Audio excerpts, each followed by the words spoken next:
I'm here to tell you, it's good to be a skeptic.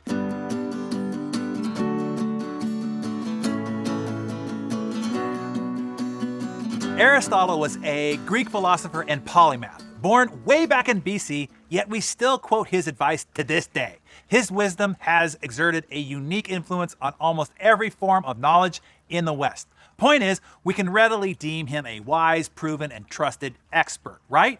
Well, in the late 1500s, everyone believed Aristotle's claim that heavy objects fell faster than light ones. That is, all but one skeptic, a who the hell are you kind of dude named Galileo. Instead of just swallowing this truth, Galileo decided to test Aristotle's claim instead. To do that, Galileo dropped two balls of differing weights from the Leaning Tower of Pisa. And guess what? They both hit the ground at the same time. Was Galileo given a Nobel Prize for his new scientific truth? Nope. For challenging Aristotle's authority, Galileo was fired from his job. Apparently, authorities don't like their truths being questioned, and most certainly proven wrong. But for his place in history, Galileo taught us that we shouldn't just blindly believe what experts tell us. Skepticism is healthy. When Carl Sagan introduced his baloney detection kit, he asked, who is more humble? The scientist who looks at the universe with an open mind and accepts whatever the universe has to teach us? Or somebody who says everything in this book must be considered the literal truth, and never mind the fallibility of all the human beings involved? Our history is filled with facts proclaimed by esteemed experts, saints, and gurus that are now known to be downright silly, if not dangerous.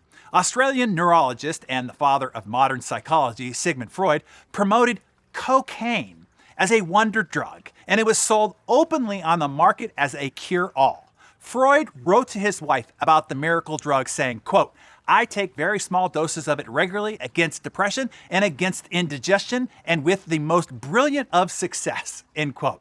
Other diseases it was told it could treat included tuberculosis and asthma. Reminds me of a joke Roger Dangerfield used to say. He said, I don't like cocaine, I just like the way it smells. Back only 55 years ago, a Dr. Walter Freeman would cure you of all your depression and anxiety by jamming an ice pick into your eye socket and scraping it sideways to sever the emotional areas from the rest of the brain. More than 100,000 of those lobotomy procedures were performed. Also, in the 20th century, radioactivity was promoted as good for you. Thinking radiation was natural in water, radioactive drinks were marketed to the public. Eben Byers, a well-known industrialist, claimed to drink 3 bottles a day until his jaw literally fell off his face. Reminds me of the vitamin or the smart waters of today. How dumb do you have to be to believe that? And back in the 18th century, doctors regularly performed tobacco smoke enemas to treat a whole range of conditions, including headaches, stomach cramps, and even death. This is literally where the term blowing smoke up your ass comes from. And that's what this Darren Daily is all about. Preventing you from anyone being able to blow smoke up your ass any longer. I'm here to tell you, it's good to be a skeptic. Without skeptics, we would still be stuck in the Stone Age. It is only because we had people who refused to believe what they were told. It is only because some people didn't simply accept the current knowledge and methods of doing things that we've achieved all the progress that we have today. Now, let me clarify. Being a skeptic is not being a cynic. Nobody likes a cynic. A cynic you do not want to be. Let me explain the difference between the two.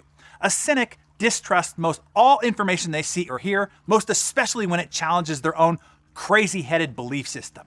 Facts or contrary evidence do not matter to a cynic. They are inflexible in their thinking, intolerant of other people's ideas, and generally all around pains in the arse to be around. Skepticism, on the other hand, is a key part of critical thinking, a key essential in education. The term skeptic is derived from the Greek skeptikos, meaning to inquire or to look around. Skeptics inquire and look around at everything objectively, with a rational, critical thinking, open mind, and objective mind. They consider everything and will require evidence before simply just accepting someone's claims as true. In other words, they think for themselves. Here's what cracks me up the most. People who are skeptical about mainstream media, fake news, or the political swamp, but then believe the wackiest of conspiracy theories or religious ideologies.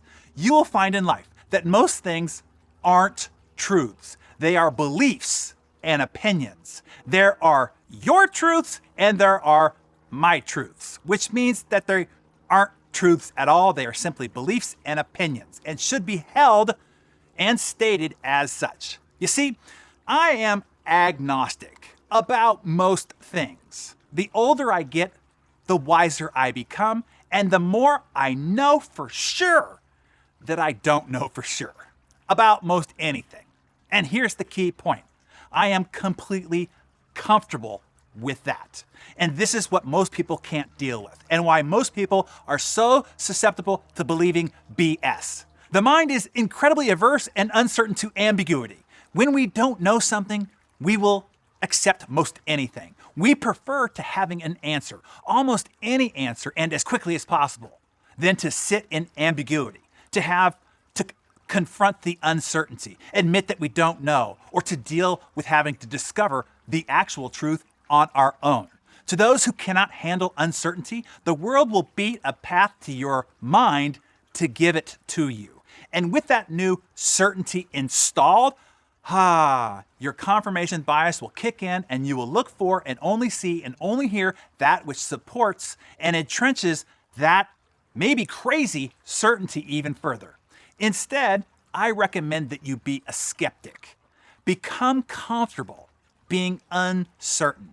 There are very few certainties in life. Most everything is gray. It's not black and it's not white. Be open to changing your mind. I change my mind all the time. Changing your mind is wise. It is smart. It is intelligent. It shows that you are growing and evolving. Being rigid and dogmatic, that is what's dumb. People who get stuck with what they believe stop learning. They stop evolving. They stop growing. And they are the most susceptible to BS, to commercial messages, to TV news, to campaign ads, to liars and cheats and demagogues who prey on those who need the quick, easy, simple, straightforward answer. Voltaire warned us about this 250 years ago. Quote, "Those who can make you believe absurdities can make you commit atrocities." And we've seen that in recent history. See everything as just interesting data, as a curiosity, not as a fact. Einstein said, the most important thing is to not stop questioning. My mentor, Jim Rohn, taught me, don't be anybody's disciple. Seek everybody's ideas and input, but then let your decision be a product of your own mind and your own conclusion. And finally, don't let skepticism or not knowing paralyze you. Step forward anyway. Allow yourself to figure it out along the way. Remain flexible, see what shows up, then make new decisions as new information arises. Just wander out into the gray, the vast known unknown. Because here's the big tip. Here's the big secret. It's all gray anyway.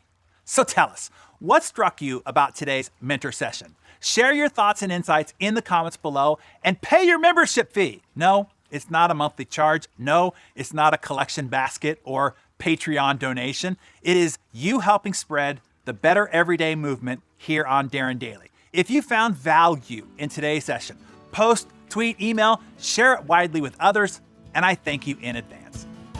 Thanks for watching today's Darren Daily on YouTube. Make sure that you like and share this video if you found it helpful, and subscribe to my channel for weekly videos. And I have 3 insider secrets that I'll share with you on a 60-minute training session that you can sign up for free by clicking the button on the screen.